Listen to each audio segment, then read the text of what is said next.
할렐루야. 오늘도 우리 주님의 은혜와 사랑이 여러분과 함께 하시기를 주님의 이름으로 축원합니다. 축원합니다. 오늘은 숨겨진 영웅 시리즈 7번째 미가야에 대해서 잠시 말씀을 나누고 은혜를 받고자 합니다. 이 미가야는 북이스라엘 사람입니다. 우리가 알다시피 북이스라엘은 송아지 우상을 만들기 시작하면서 여로보암 때부터 타락하기 시작해서 정신없이 그 땅이 더러워져 갑니다. 네, 하나님을 사랑하는 사람들은 여전히 있었고 믿음의 절개를 지키는 사람들은 계속해서 꾸준히 이어져 가는 것을 보게 됩니다. 오늘 미가야뿐만이 아니라 우리가 잘 아는 엘리야나 엘리사도 북이스라엘 사람입니다. 그렇게 타락한 땅에서 그렇게 훌륭한 선지자들이 나올 수 있다는 것이죠. 그러니까 환경을 탓할 게 아니라 우리의 믿음 없음을 탓하는 것이 우리의 발전에 도움이 되겠지요.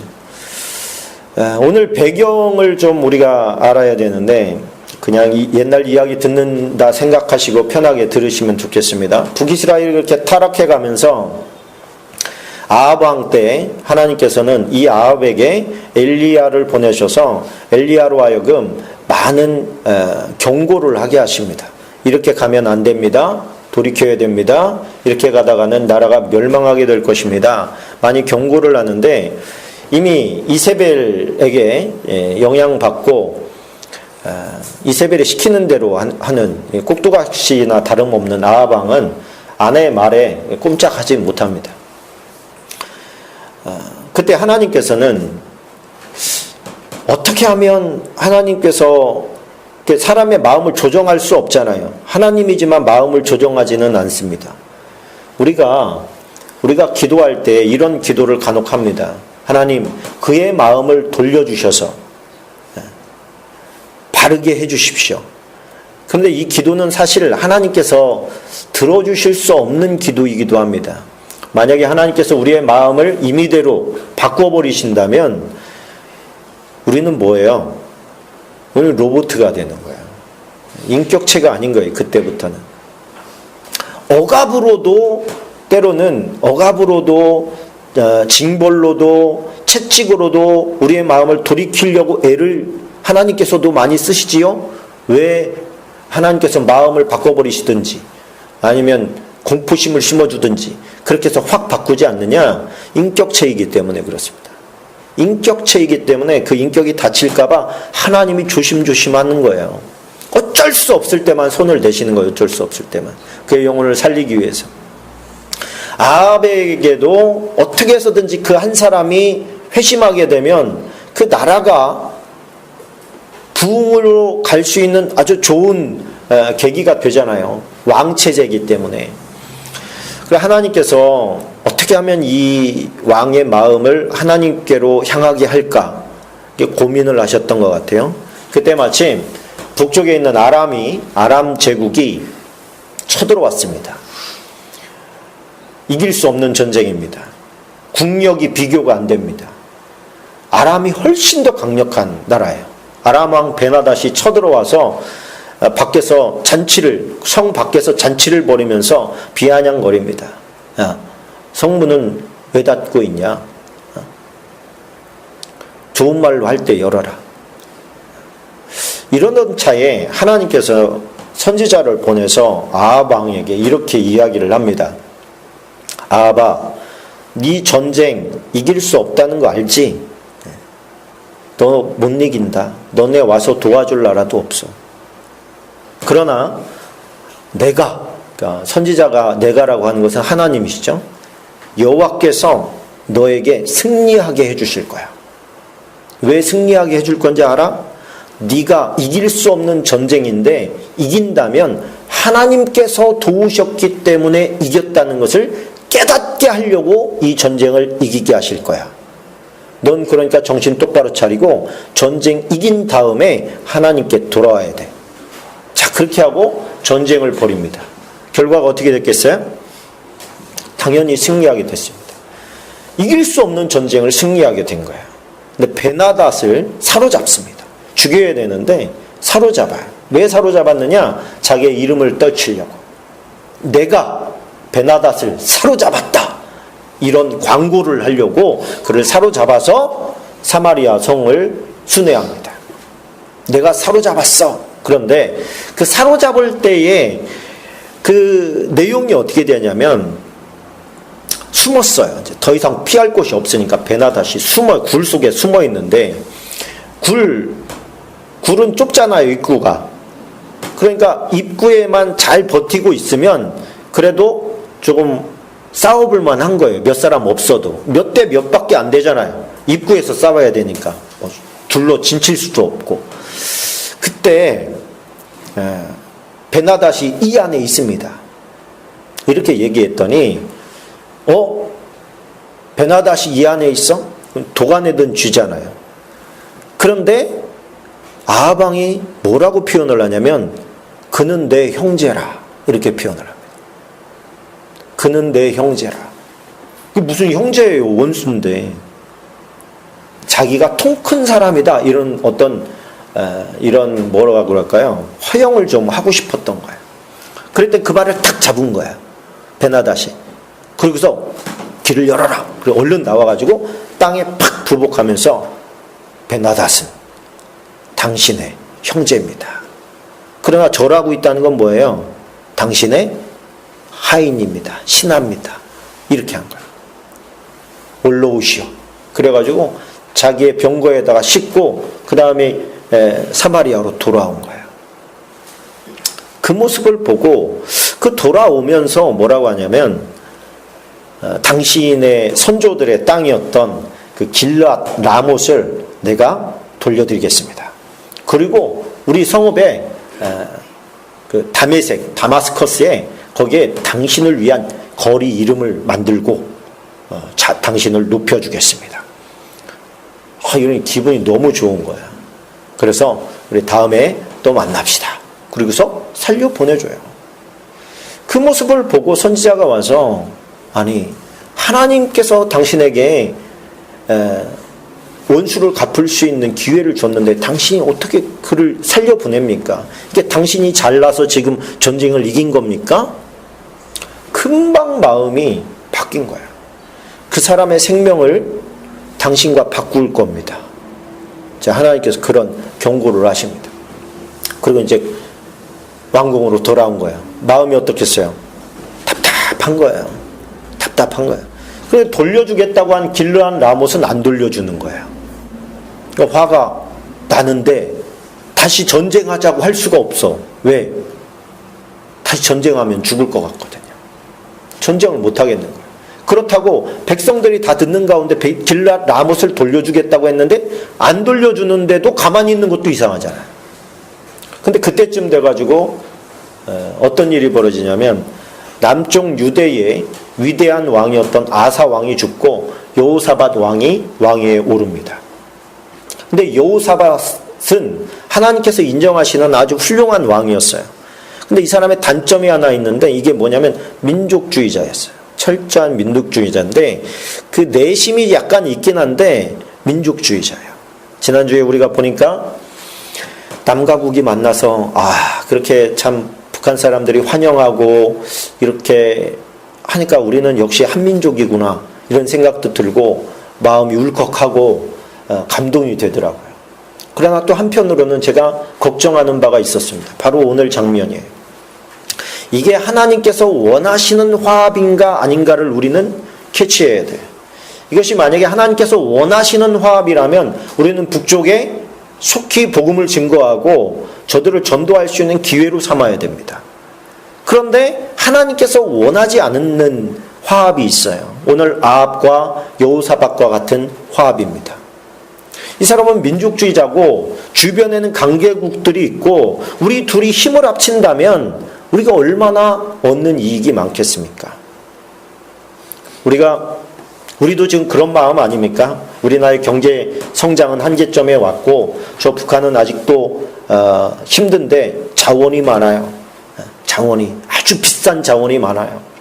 그러다 보니까 그거 우리나라의 경제와 북한의 자원이 우리가 힘을 합친다면 우리가 G8 순위 랭킹에 든다. 통일 비용이 보니까 5천조 정도가 들더라고. 5천조. 그런데 그걸로 말미암은 이익은 경으로 넘어가요. 몇 경으로 넘어가는 거예요. 그러니까 이거는 장기적으로 볼 때는 우리가 통일을 해서 이 나라를 함께 발전시키는 것이 훨씬 더 유리하다. 이런 이제 생각을 가지고 있는 것이죠. 그걸 북쪽도 알고 우리도 알고 있는 거예요. 자, 그런데 하나님의 뜻이 문제 아닙니까? 지금 여호사밧이 생각한 그 속내는 뭐였냐면, 우리가 힘을 합치게 되면 아사 때에 좀 한 60만, 70만 정도의 군사였는데 여호사밧 때에 110만까지 군사를 늘립니다. 그런데 북쪽과 합치게 되면 거의 200만 이상의 군인들이 되는 거예요. 그러면 함부로 할 수 있는 국가가 주변에 없는 거예요. 주변도 다 강력한 국가이긴 하지만, 솔로몬의 영화, 다윗 시대의 영화가 다시 일어날 수 있을 것이다, 이렇게 생각을 한 거예요. 또 하나는 뭐냐면, 주변이 다 적으로 둘러싸였잖아요. 우리나라도 이게 우리나라가 섬이지 않습니까? 북쪽으로 어떻게 갈 수가 없어요. 육지는 있지만 섬이다 보니까 배가 발달하죠. 비행기가 발달하죠. 이 이스라엘도 유대도 통일이 된다면 저 유대 쪽은 자원이 없어요. 다시 말하면 나무가 없어. 나무가 돌산들이 다. 근데 저 북쪽은 북쪽 왕과 시돈 왕이 서로 사돈지간이잖아요. 그러다 보니까 이세벨이 시돈 왕의 딸이니까 시돈 지역에는 기가 막힌 나무가 납니다. 그 나무가 뭐예요? 백향목이에요. 백향목으로 배를 만들면 너무 좋은 거예요.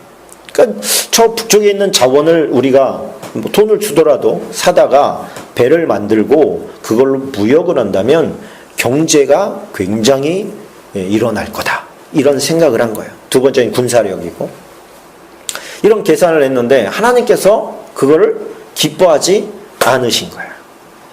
기뻐하지 않았는데, 기뻐하시는지 하지 않는지를 어떻게 알겠어요, 우리가? 선지자에게 물어보거나 아니면 기도를 통해서 하나님 앞에 기도함으로 말미암아 응답을 받아야 되잖아요. 그런데 아무리 계산을 해도 이득이에요. 그러니까 기도를 하지 않았어요. 그리고 북쪽의 아합을 만나서 당신도 알고 나도 알고 우리가 힘을 합치면 모든 게 다 유익하지 않습니까? 우리 화목합시다. 그래가지고 취한 방법이 아들과 딸을 결혼시킨 거예요. 아달랴가 그래서 유대로 온 겁니다. 이세벨의 딸이. 그렇게 결혼을 시키자마자 북쪽 아합 왕이 지금 골머리를 앓고 있는 게 뭐예요? 길르앗 라못이에요. 이게 좋은 관계만 있을 줄 알았는데 재빨리 아합 왕이 우리 골칫거리가 하나 있는데, 저 아람이 땅을 주겠다고 돌려주겠다고 했는데 돌려주지 않습니다. 나 전쟁을 해야 될 것 같은데 당신 혹시 같이 싸울 수 있습니까? 지금 화합하자고 왔는데 어떻게 빼겠어요? 물론입니다. 같이 전쟁합시다. 그래야 군대를 이끌고 전쟁을 나가야 되는데, 유대는 전쟁하기 전에 뭐 합니까? 하나님 앞에 제사 드리고 하나님의 뜻을 묻고 그렇게 나간다는 말이에요. 그러니까 우리는 전쟁하기 전에 하나님의 뜻을 묻는데, 당신 선지자들 좀 모아주시오. 그랬더니 400명이 나왔어요. 그 400명이 거짓 선지자들인 거예요. 바알과 여호와를 같이 섬기는 거짓 선지자들이 400명이 나온 거예요.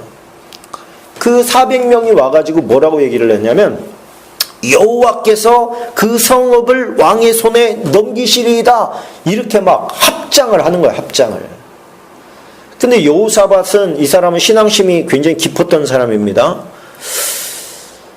아무리 봐도 가짜인 거예요. 그러니까 바알과 아세라를 같이 섬기는, 바알과 이 여호와를 같이 섬기는 선지자들 말고 여호와만 섬기는 선지자가 없습니까? 그 사람 한 사람 있긴 한데 좋지 않은 얘기만 한다. 재수없는 소리만 한다. 왕 그런 소리 마십시오. 그 사람 빨리 좀 불러와 주십시오. 그 사람을 불러옵니다. 그 사람 이름이 누구냐? 미가야. 이 미가야가 와서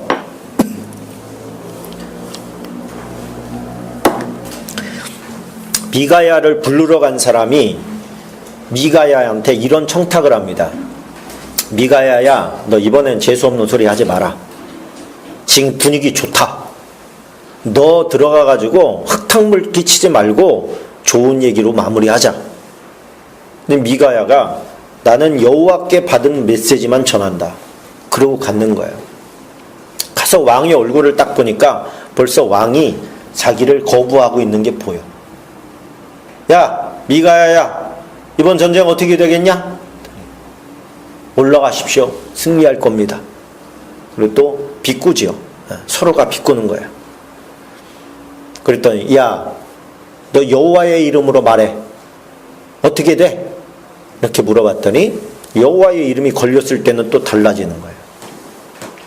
이스라엘이 흩어졌는데, 전쟁하다가 다 흩어졌는데 주인이 없더라, 이런 얘기를 합니다.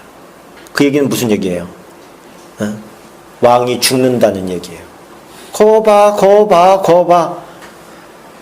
여호사밧 왕이시여, 보시오, 재수없는 소리만 한다니까.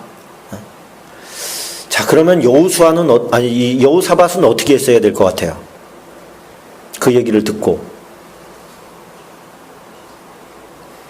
더 심사숙고해야죠. 그렇죠? 지금 전쟁 나가면 죽는다고, 전쟁 패한다는 얘기 아닙니까? 그래서 심사숙고하고 기도해야 되는데 고민은 해요. 고민은 하지만 이미 분위기가 돌이킬 수가 없어. 같이 전쟁에 나갑니다. 전쟁에 나가서 그 전쟁에서 아합은 죽고 여호사밧은 둘러싸여서 죽을 고비를 간신히 넘기고 많은 군사력을 잃고 간신히 남쪽으로 도망옵니다. 피난옵니다. 목숨을 간신히 구합니다.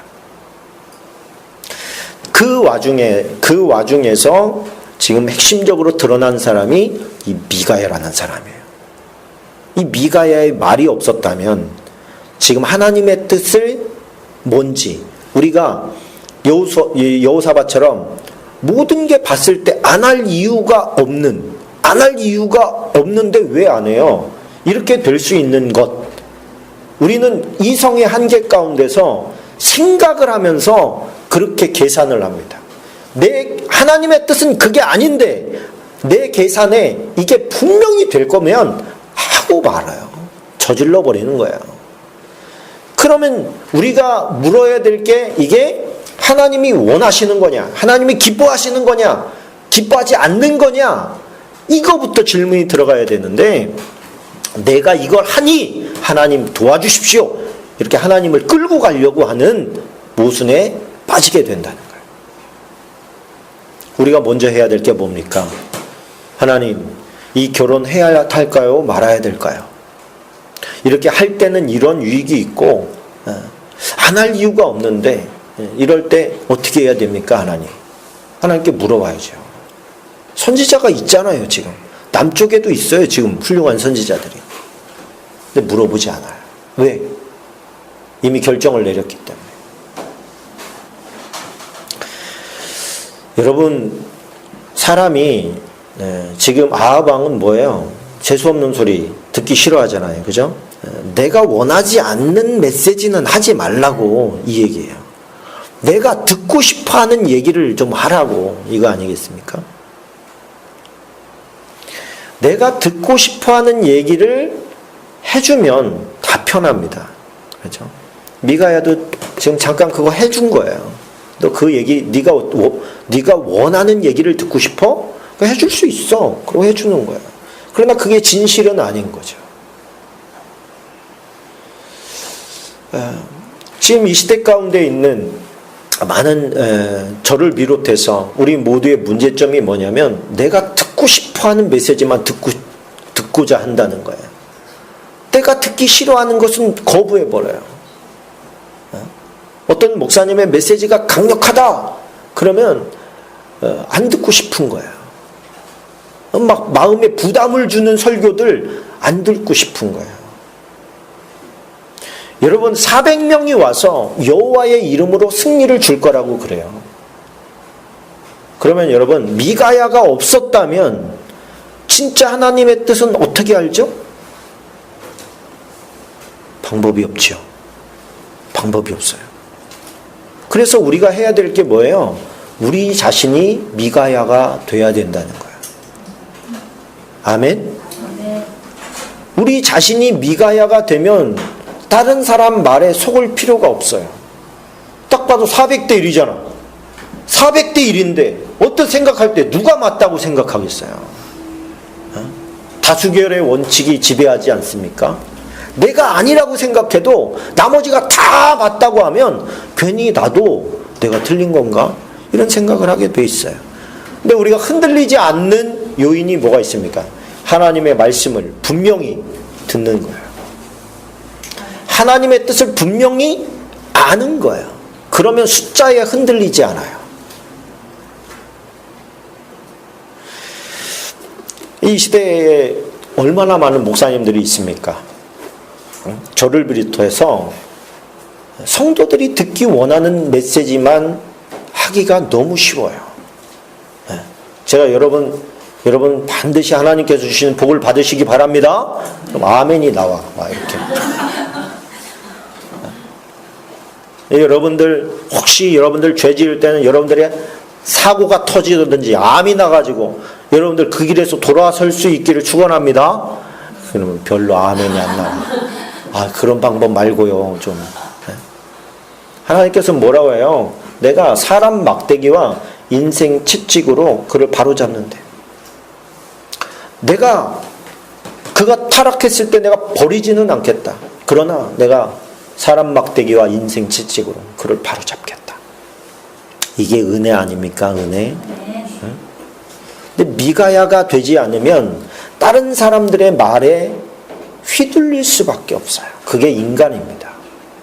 전쟁을 하자! 그리고서 주대 있게 나가지도 못해요. 왜? 너무 위험스러우니까. 그래서 하나님의 응답을 받고 나가고 싶은데 하나님의 응답이 가짜야. 근데 가짜인 줄을 몰라요.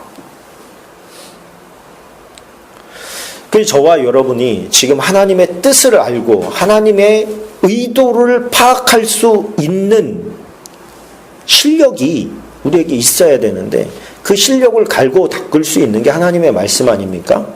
하나님의 말씀 안에 하나님의 의도와 뜻을 알 수 있는 방법이 있어요. 근데 이거는 보기 싫어하는 거예요. 누가 이렇게 딱 얘기해 줬으면 좋겠는 거예요. 미가야처럼, 거짓 선지자 시드기야처럼 그냥 누가 딱 얘기해주면 얼마나 쉽고 간편합니까? 근데 하나님께서 원하시는 것은 그게 아니에요. 미가야는 그 하나님의 음성을 듣기 전에 얼마나 긴 시간을 하나님과 함께 독대하고 교제하고 기도하면서 하나님의 뜻을 묻겠어요. 그런 시간을 원하시는 거지, 쉽게 그죠? 누가 던져주는 말에 의존해가지고 그렇대 말았대 이러면서 그거는 하나님께서 원하시는 뜻이 아니라는 거예요. 오늘 이 자리에 있는 저와 여러분, 오늘 아합과 같은 사람이 있고 여호사밧 같은 사람이 있고 미가야 같은 사람이 있는 거예요.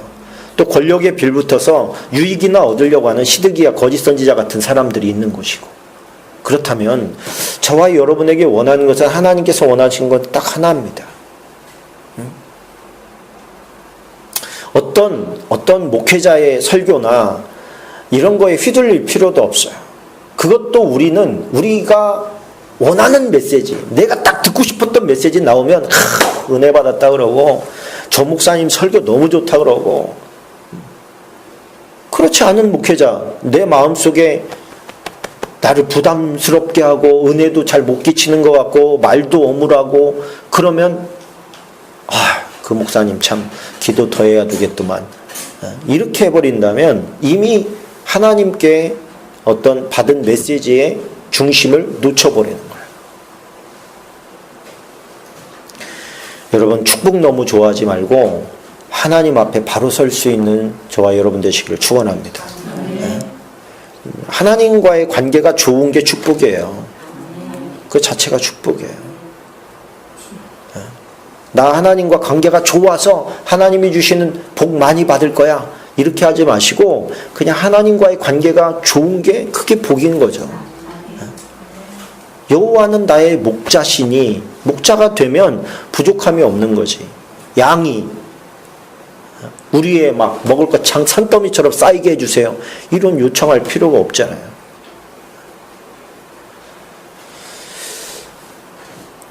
목자를 떠나지 않는 양은 목자가 책임집니다. 목자를 바라보고 가는 양은 실족하지 않습니다. 목자를 안 보고 다른 양 쳐다보고 먹을 것 바닥만 쳐다보고 가니까 이상한 수렁으로 들어가기도 하고 낭떠러지 떨어지기도 하는 거예요. 목자와의 시선을 놓치면 안 되는데 자꾸 목자의 시선을 놓치려고 그래. 사람으로 말미암아서. 내가 좋아하는 어떤 목사님으로 말미암아서. 내가 신뢰하는 어떤 은사자들로 말미암아서. 나에게 은혜를 베푼 어떤 사람으로 말미암아서 내가 내 중심이 하나님으로부터 시선이 떨어져 나가는 거예요. 여러분, 우리가 선한 일을 하는 거 참 좋지요. 선한 일을 해야 됩니다. 하나님께 선한 일을 원하셔요. 근데 내가 선한 일을 하는데 왜 오른손이 하는 것을 왼손이 모르게 하라는 거예요? 왜? 그 선한 일로 말미암아 그가 하나님을 만나야 되는데 그가 나에게 오게 만드는 거예요. 내 사람은 만들려고 하는 거예요. 내가 선을 행해놓고서 나는 사라져버려. 그러면 누구한테 감사하겠어요? 하나님께 감사하겠죠. 하나님 이렇게 필요할 때 공급해 주시니 감사합니다. 그런데 전달하는 사람이 괜히 생색내고 그렇게 되면 어떻게 되죠? 그 영광이 자기가 가로채게 되는 거예요. 그 받는 사람 입장에서는 하나님께도 감사하지만 그 사람에게 그냥 고개를 꾸벅꾸벅 할 수밖에 없어요. 왜? 보이니까. 선을 행하되 그가 하나님을 향하게 만들어야 되는데 나를 향하게 만들어. 목사가 하나님의 말씀을 전할 때에 그 말씀을 듣고 성도들은 목사를 좋아하는 게 아니고 하나님을 좋아하게 만들어야 돼. 근데 자꾸 목사를 좋아하게 만들려고 그래요. 이게 뭐예요? 도둑놈이에요, 도둑놈. 하나님의 영광을 가로채는 거예요. 우리가 행하는 모든 말과 행동들, 선한 일들, 이런 것들은요, 그 일로 말미암아서 그 은혜를 입는 사람이 하나님께 더 가까이 가게 만들어야 되는 책임이 우리에게 있습니다. 중간에서 하나님과의 사이를 내면 안 돼요. 교회에서의 권력이 왜 왔다 갔다 하는지 아십니까? 은혜를 베풀어 좋아요. 선을 베풀어 좋아. 근데 그 선을 베풀림을 받는 사람이 이 사람에 대한 부담을 느껴. 저 사람이 나한테 해준 게 얼마인데, 얼마나 은혜를 베풀었는데, 나에게 얼마나 좋은 일을 많이 해줬는데. 그리고 그냥 그 사람만 보면 꼼짝을 못하는 거예요. 그게 어쩔 수 없어서가 아니라 기쁘게 순종할지라도 도둑질인 거예요. 마음을 도둑질하는 거예요. 관계가 좋으려면 다 좋아야 돼요. 그리고 나한테 자꾸만 붙으려고 하는 것을 우리는 뭐 해야 돼요? 거절해야 돼요. 밀어낼 줄도 알아야 돼요. 될 수 있으면 아무도 모르게 선한 일을 하는 게 좋습니다. 오늘 미가야가 어떤 의미로 보면 참 감사한 것은 뭐냐면 이 사람은 멸시받고 천대받는 상황에 있었어요. 멸시받고 천대받는 상황에 있는 거예요. 그러다 보니까 이 사람의 은혜가 안 떠나는 거죠. 하나님 앞에 상급이 안 없어지는 거예요. 오히려 400명의 이 거짓 선지자들보다 지금 이 한 명 혼자 서서 지금 진리를 외치고 있는 이 사람이 훨씬 더 훌륭한데 그 당시에는 그렇게 평가받지 못했다는 걸 우리가 알아야 돼요. 우리가 하나님의 말씀을 듣고 깨닫고 읽다가 이 말씀에 내 가슴을 쳐서 이 말씀대로 순종을 하게 되면 사람들이 비판하는 시선이 훨씬 더 많습니다. 칭찬하는 일 별로 없을지도 몰라요. 그러나 우리는 그 길을 가야 되는 거예요. 할렐루야. 그 그게 하나님께서 오늘 이 숨겨진 영웅을 들춰내서 선포하게 하는 이유입니다. 우리 그런 사람들 되시기를 축원합니다. 유리할 때는 기도 안 해. 불리할 때는 기도해요. 뭐 남북이 하나 돼가지고 나가자는데 뭐가 문제예요? 그런데 전쟁 나가야 된다. 그랬더니 그제서는 기도해요. 뭐 누구 물을 만한 사람 없습니까? 왜? 목숨이 달렸거든요. 확답을 할 수가 없거든요. 이런 때는 하나님 안 찾고 저런 때는 하나님 찾는 이런 사람이 아니라 그냥 미가야처럼 늘 하나님과 동행하는 삶을 사는, 그게 하나님의 궁극적인 목적 아닙니까? 예배자에 부르려고 하나님께서 여러분들을 택하신 게 아니라 일평생 동행하자고 부른 걸 믿어야 됩니다. 그게 동행이에요. 동행. 함께 걷는 거예요. 함께 살아가는 거예요. 함께 말하는 거예요. 이거 한시도 안 떨어지려고 하다 보니까 주님이 뭐라고 해요? 내가 네 속으로 들어가야 되겠다. 네 마음 문을 열면 내가 너에게로 들어가. 너로 더불어 먹고 마시고, 할렐루야. 너는 나로 말미암아, 나는 너로 말미암아.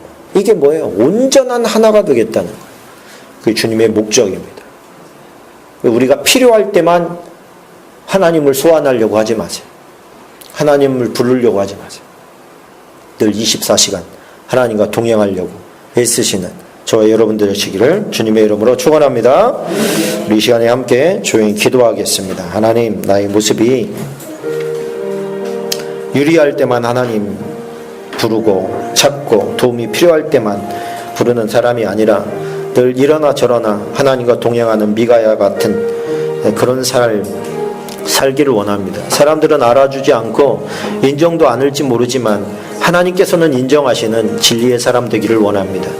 우리 조용히 한번 함께 기도하겠습니다.